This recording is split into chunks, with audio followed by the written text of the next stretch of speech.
A very good evening to all of you. I welcome you all to another episode of Boost Your Vocabulary with me, Shreya Shrivastava.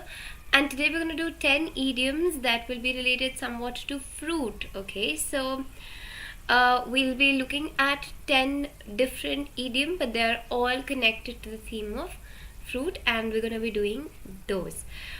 So let's have a look at the first idiom that we're doing. And anyway, again, I thought of picking up idioms today because we've already done vocabulary in the previous week, so I thought might as well pick idioms today, right? So let's have a look at the first idiom that's related to fruit, which is another bite of the cherry. When you are talking about taking another bite of the cherry, that means you are taking another opportunity to achieve something. Okay, taking up another opportunity to achieve something, to take one more chance. Good evening, Mayank. So the sentence says he missed a medal in the 100 meters but will get a second bite of the cherry in the 400 meters. So that's a variation to the idiom that we just did. So it can be another bite of the cherry. It can also be a second bite of the cherry. Okay, so both mean the same thing when you're talking about, taking another opportunity. That's the first idiom. Let's head to the second idiom for the day. For the second idiom, it says not give a fig. Now this is a common idiom. We've heard many different variations of this, but ultimately I think it means the same. So not giving a fig is not really being interested in anything, to not feel concerned with a certain thing, right? So that's what not giving a fig means. So you can do what you want, I don't give a fig, which means I don't really care about what it is.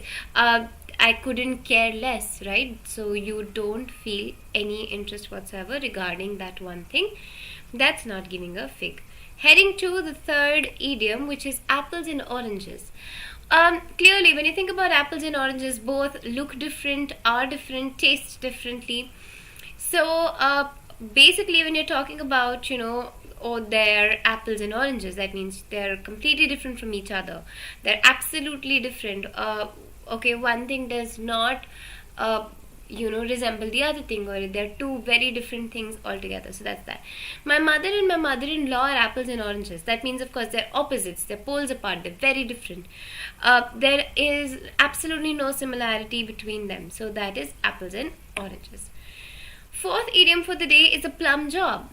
When you're doing a plum job, that means you're doing a very good job. Okay, you're doing a perfect job. Exemplary. It's an exemplary job. Okay, so he's got a plum job and he will now be well off. That means he has a good job. He has an exemplary job, a perfect one for him. Okay, so plum job is a very good job you have. Okay, and so it pays you well. You do it well. You're happy in it. That kind of thing is a plum job. Heading to the fifth idiom, which is go pear shaped. So first and foremost, remember that it's not pear. A lot of people call it pear, but it's not pear, it's actually pear.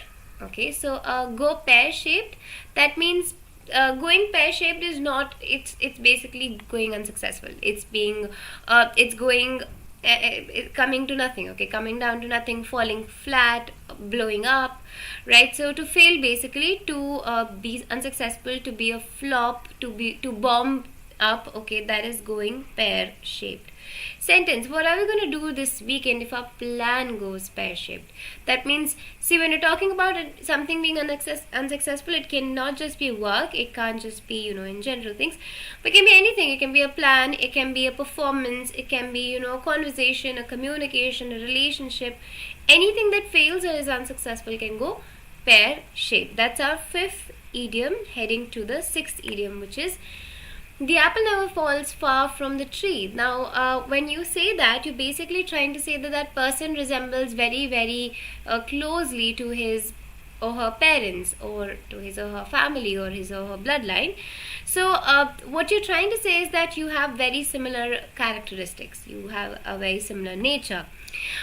So for example, if one of you is very aggressive, let's say our father is an aggressive father, and then the son also turns out aggressive, so we can say that the apple never falls far from the tree. That means they have very similar personalities when it comes to aggression. Similar to that, okay? So her daughter soon showed her own musical talent, proving that the apple doesn't fall far from the tree. That means her daughter had musical talents much like her mom, maybe, and that kind of shows that, you know, they both have similar traits, similar personalities, interests, hobbies, etc. So apple doesn't fall far from the tree. Let's go to the seventh idiom, which is peaches and cream. When you talk about peaches and cream, you're basically saying that, you know, the situation's nice, easy breezy, you know, fun, frolic, calm, serene, basically happy, okay? A happy situation is peaches and cream. So a situation in which everything is pleasant and easy is peaches and cream. So if somebody comes and asks you what's up, and you say, oh, nothing much, or you know, all good. Instead of saying all good, you can actually say peaches and cream. That means everything is nice and pleasant. Sentence: he wants to act like everything's peaches and cream. That means he just wants to act like everything is pleasant. Maybe it's not, but he just wants to act like it. Okay, that was our seventh idiom. Head to the eighth idiom for the day, which is life is a bowl of cherries. Similar to peaches and cream is life is a bowl of cherries. That means it's very easy, pleasant, happy, nice, fun, alright, without any hurdles. So that's life is a bowl of cherries. Again, if somebody asks you how's it going, you can just say life is a bowl of cherries. That means everything's going great. But here in the sentence, maybe it's a sarcastic way of using it, which is absolutely fine as well. So you can use these idioms sarcastically if your life's going absolutely bad, and then you want to come and say, oh yeah, peaches and cream, or life's a bowl of cherries. That means, you know, just trying to be sarcastic how bad your life's going right now. Sentence: I've lost my job, my wife left me, I literally am living from hand to mouth. What can I say? Life's a bowl of cherries. Here it's a sarcastic sentence, okay? Here the usage is sarcastically. Everything's going bad, everything's going out of hand, but life's a bowl of cherries. That was our eighth idiom. Let's go to the ninth one, which is top banana. Now if you're calling somebody a top banana, that person's the leader of the group, okay? Leader of the clique, leader of whatever group, team, institution, organization. So top banana would be the leader. Sentence: you'll have to get a confirmation from the top banana. That means you'll have to get confirmation from the top person, the leader, the main head of this particular project. Last one is upset the apple cart. When you upset the apple cart, you're basically ruining plans. You're spoiling the plans. You're spoiling how somebody had, you know, thought of a certain thing to be. That is upsetting the apple cart. So sentence: look, he is not trying to upset the apple cart. He just needs to go to the hospital tomorrow. That means he's probably not ruining plans. He's not changing anything. He's not doing it deliberately.